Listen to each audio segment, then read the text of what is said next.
Hello friends, જૂના માટલામાં ઈનોનો કમાલ જોઈને ચોંકી જશો. ઉનાળો આવે એટલે આપણે બધા નવું માટલું ખરીદતા હોઈએ છીએ, પરંતુ જેમ જેમ માટલું જૂનું થતું જાય એમ એની અંદર પાણી ઠંડુ થવાનું ઓછું થતું જાય છે. તો જો તમે નવું માટલું ખરીદવાના છો તો આ વિડીયો ખાસ જોજો. અને જો તમારે નવું માટલું નથી ખરીદવું અને તમે ઈચ્છો છો કે જૂના માટલામાં જ પાણી ફ્રીજ જેવું ઠંડુ થાય, તો આ વિડીયો તમને ખૂબ જ વધારે મદદ કરશે.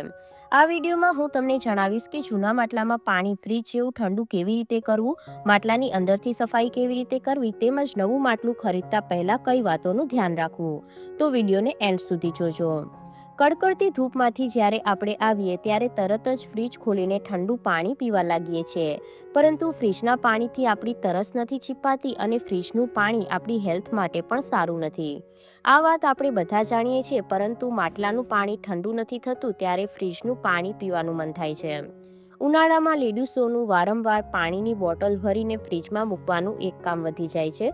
તો આજના વિડીયોમાં હું તમને એવી ટિપ્સ જણાવીશ જેથી જૂના માટલામાં પણ પાણી ફ્રીજ જેવું ઠંડુ થશે. તો અહીંયા આ માટલું જૂનું છે અને આ માટલું 2 વર્ષ જૂનું છે. તો અહીંયા હું તમને જૂના માટલામાં પાણી ફ્રીજ જેવું ઠંડુ કેવી રીતે કરવું એ બધી ટ્રિક્સ જણાવીશ. પણ તમે અહીંયા જોઈ શકો છો કે માટલું એકદમ જૂનું છે. તો જેમ જેમ માટલું જૂનું થતું જાય એમ એના અંદરના છિદ્રો હોય એ બંધ થતા જાય છે, જેના કારણે માટલું ઠંડુ નથી થતું. તેમજ માટલાની અંદર તમે ઘણી વખત જોયું હશે કે સફેદ પરત લાગી જતી હોય છે, ચિકાસ થઈ જતી હોય છે, અને એને આપણે સાબુથી સાફ તો ના કરી શકાય. તો એને એકદમ સારી રીતે સાફ કેવી રીતે કરવું એ પણ હું તમને આજના આ વિડીયોમાં જણાવીશ.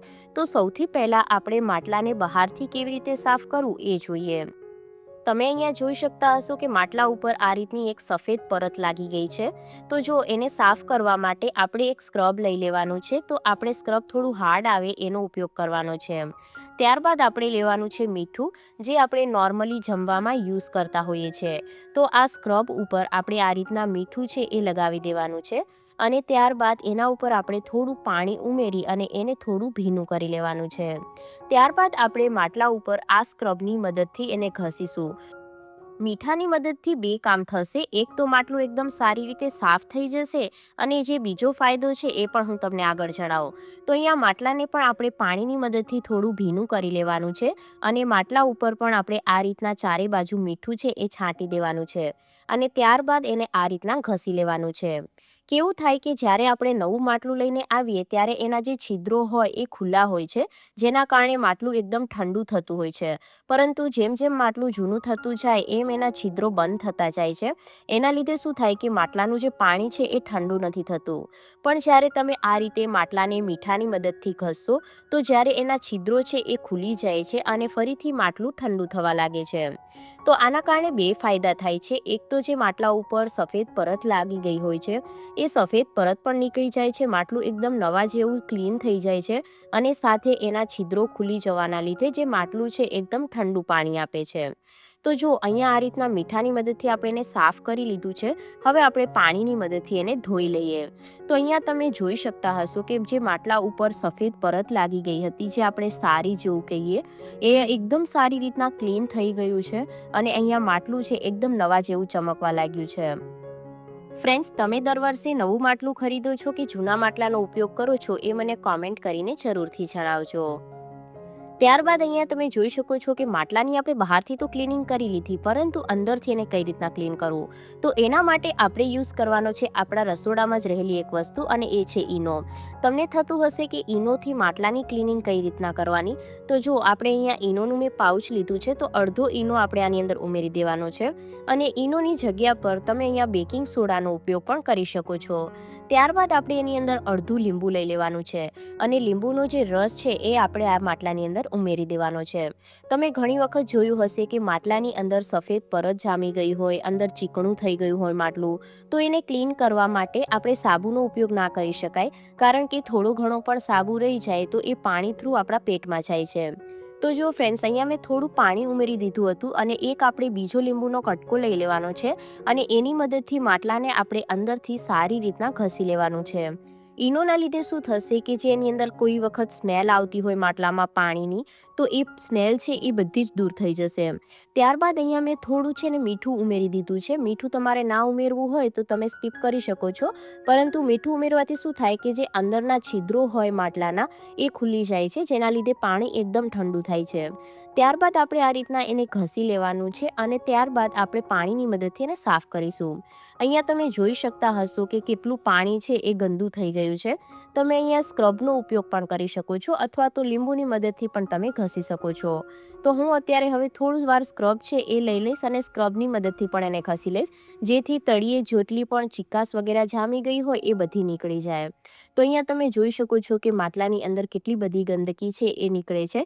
આપણે દરરોજ માટલાને સાફ કરતા હોઈએ છીએ, પરંતુ ઘણી વખત જે એની નીચેની ચીકાશ હોય એ આપણને નજરમાં નથી આવતી અને ખાલી પાણીથી સાફ કરવાથી એ સાફ પણ નથી થતું. તો આ રીતના એક વખત અંદરથી માટલાની સફાઈ જરૂરથી કરવી જોઈએ. તો જુઓ, હવે આપણે 2 થી 3 પાણીએ આને વોશ કરી લઈએ, જેથી જેટલું પણ ઈનો વગેરે હોય એ બધું જ ક્લીન થઈ જાય.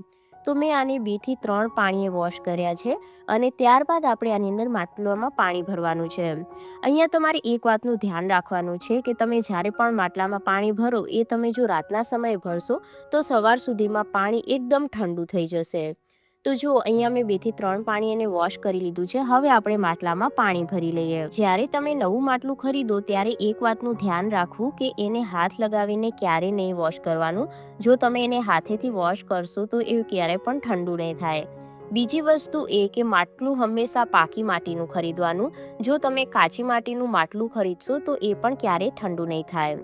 તો જો ફ્રેન્ડ્સ, આ રીતના આપણે માટલાની અંદર પાણી ભરી લીધું છે. ત્યારબાદ શું કરવાનું છે એ જોઈએ. તો અહીંયા તમારે કોઈ પણ એક કોટનનો અથવા તો સુતરાઉ આ રીતના એક રૂમાલ લઈ લેવાનો અથવા તો કોઈ પણ કોટનનો દુપટ્ટો લઈ લેવાનો.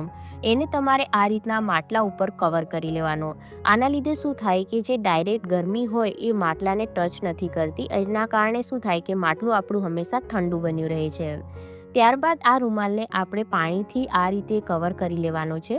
તો આના ઉપર આપણે જ્યારે પણ રૂમાલ એમ થાય કે ડ્રાય થઈ ગયો છે ત્યારે આપણે આ રીતના ગલાસની મદદથી થોડું થોડું પાણી છે એ રેડતું રહેવાનું, જેથી અંદર જે પાણી છે એકદમ ઠંડુ થશે. આની જગ્યા પર તમે જે શણના કોથળા આવે એનો યુઝ પણ કરી શકો છો. ગામડામાં પહેલાં માટલાને ઠંડુ રાખવા માટે જે શણના કોથળા આવતા એનો જ યુઝ કરવામાં આવતો. તો જો ફ્રેન્ડ્સ, આ રીતને તમે અમુક વાતોનું ધ્યાન રાખશો તો માટલામાં એકદમ ફ્રીજ જેવું ઠંડુ પાણી થશે.